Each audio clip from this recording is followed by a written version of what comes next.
Hi everybody, welcome back to the channel. If you haven't already, please subscribe, give us a thumbs up, leave a comment, share some of our great content with your friends. What we have today is a car that has really helped define JFK Auto, define us, and it is the first C7 ZR1 we were able to acquire, and it's almost a year to the day today. And almost a year to the day that we got this, that we just got the convertible. This is a 2019 C7 ZR1 ZTK 3ZR in a manual transmission, done in ceramic matrix gray with 230 miles. So there's 125 that were done in this color. So how we got to acquire this car.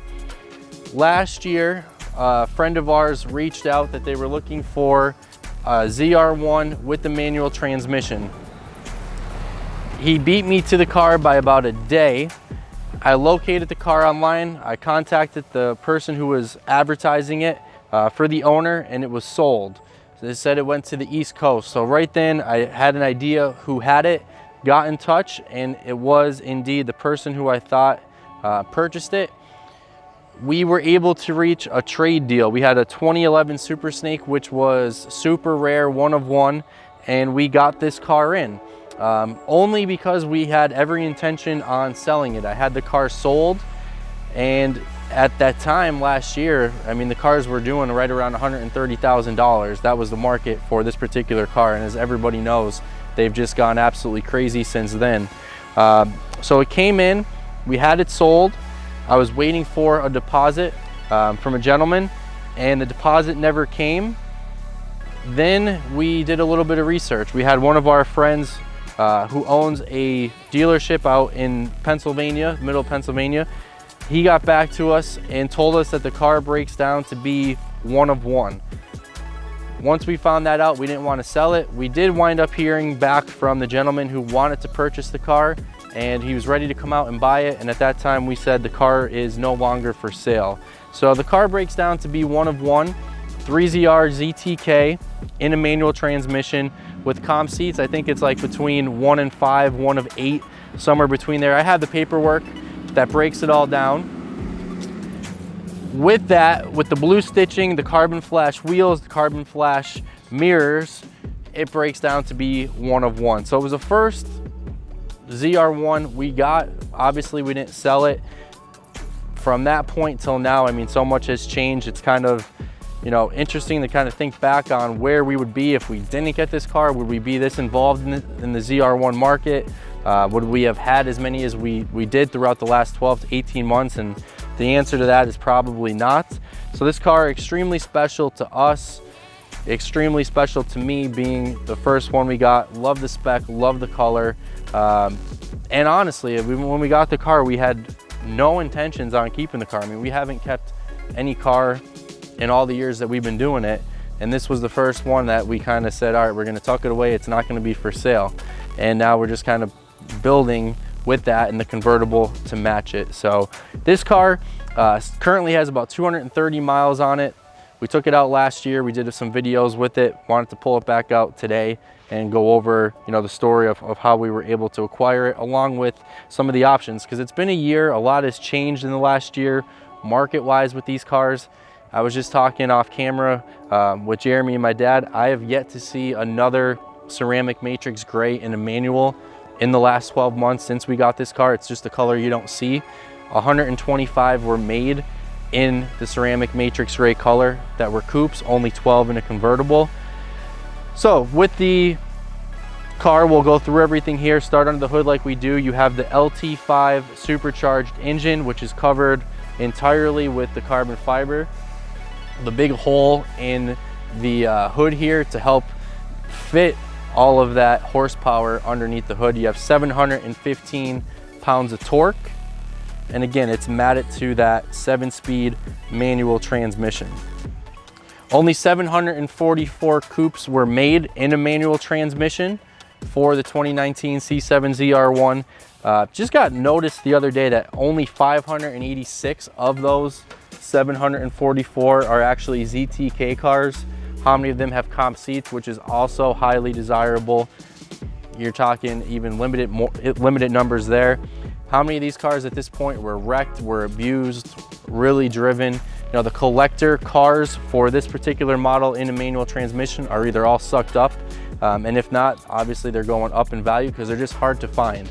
You know, the guys that are saying that the C8 Z06 coming out is gonna hurt or impact these cars, they're not making any more of these. The production numbers are not going up. A lot of the good ones are already accounted for, like this one. And if you're gonna be buying one, you're gonna be paying a lot of money for them. So the whole C8 argument, I don't think is gonna have any impact on it. I know myself, I wouldn't want a C8, I would rather this. Not to mention, the guys that already have these can probably go get a C8 if they wanted one, but they're gonna choose this over the C8. Just two different buyers, two different classes of people. C8s definitely will sell, but you're talking a different animal here. So this car goes 0 to 60 in 2.85 seconds, quarter mile of 10.8, and it's a track monster. I mean, Jay Leno, as we said in some of our other videos, called it the best super performance car for the money because it's beating cars that are $1 million or more. The sticker price on this was about $140,000, and the crazy thing is they couldn't sell these cars when they were brand new because everybody was so focused on the C8, so they were discounting them. We're a far cry from that now. You're well over sticker. I mean, this car well into the 200s now, and you know, that's if you could even find one and somebody is willing to even sell it at that price. So you have the ZTK package. We'll start with the front splitter in front, all carbon fiber. That's part of the ZTK package. It does have winglets and end caps that are not assembled, which is also part of that ZTK track package. You look at the wheels are carbon flash. That is an option, and they're sitting on another portion of the ZTK package, which was the Michelin 2 Sport Cup tires. You have your Brembo ceramic brakes, the blue calipers on this, which is really nice to match the blue accented color on the ZR1 logo, which is on the hood. 19-inch wheels, and the tires are 285 by 30. You'll see here on the front fender the carbon fiber vent on both sides, again filled with carbon fiber on these cars. Below it, your ground effects carbon fiber. You have your carbon flash mirrors, which was an option. Our convertible is not carbon flash mirrors, it's just painted.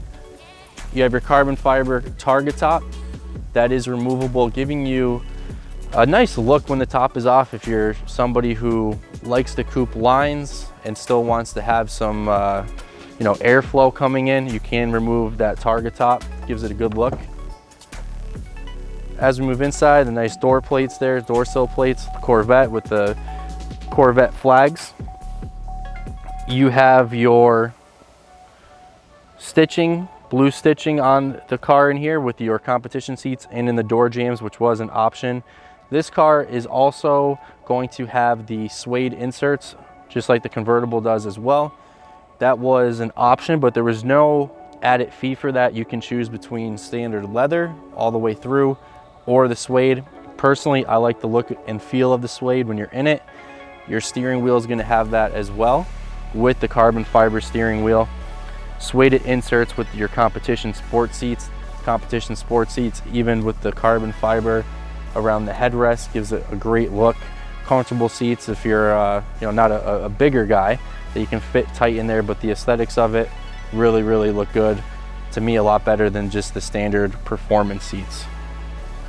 Carbon fiber dash all the way through, and there is your 7-speed manual transmission. And when you're in here, I mean, it's tough to see over the nose because that hood is really raised up to fit all that horsepower in that motor, but it is comfortable. The 3ZR package gives you all the nice creature comforts. You have power lumbar adjustable seats, you have your home link, along with a lot of other creature friendly features that are part of that $10,000 option of a 3ZR. As you move to the back, you'll see the most noticeable feature is the high wing, and that is part of the ZTK package. They did make cars without the ZTK package, and it will have a low wing on it. Still nice cars, but to me, if you're gonna have a ZR1, you definitely need a track pack car. Based on, you know, what I've seen in the market on sales for us and what we have to buy these cars at and what they're selling for even from other people, other dealerships, the ZTK package was only a $3,000 option, but on the aftermarket, it's pushing close to $20,000 in difference in resale value. So this car, if it had a low wing, would be drastically reduced in terms of price, even though it's only a $3,000 option. Same thing with the competition sport seats. I was having a talk yesterday with a gentleman I know who's looking for a convertible ZR1. He said, what do you think the competition sport seats add to the value? I said, well, on the sticker, it's around $2,000. I said, but resale value, it's about $8,000. And you know, somebody who's gonna spend the money that these cars are doing right now are gonna want to check every box. And competition sport seats for many people are one of those boxes. This car comes with everything. You have your window sticker, was around $140,000, your manual, you have your car cover, 2 sets of keys. And again, like I said, it's the first car we were able to acquire, so there's a lot of sentimental value for this car. And we said it last year when we first got it. You know, once we found out what the car was, we said we're gonna hold on to it. I think by the summer, these cars would be doing 200 grand. That was 2020. We said by 2021, the summer of 2021, they would be there. And they got there a lot sooner than that. A lot of these cars now are knocking on the door at 250 plus. I know that for a fact. And they're just getting harder to find. And you know, I compare it to the Vipers. The Viper ACRs in 2017, those cars are 4 years old and they're knocking on the door of 300 or very close. Some are even doing more than that. These cars here are only 2 years old. So what were the Vipers doing 2 years after production? I don't know if they were doing this much over sticker like these cars are. So watch out. I mean, there's not many manuals that are on the market now. There's about 6, 7, 8, depending on when you're looking. There has yet to be a real good one go to a bigger auction. And I think once you see that, these cars are gonna take another jump just like the Ford GTs did.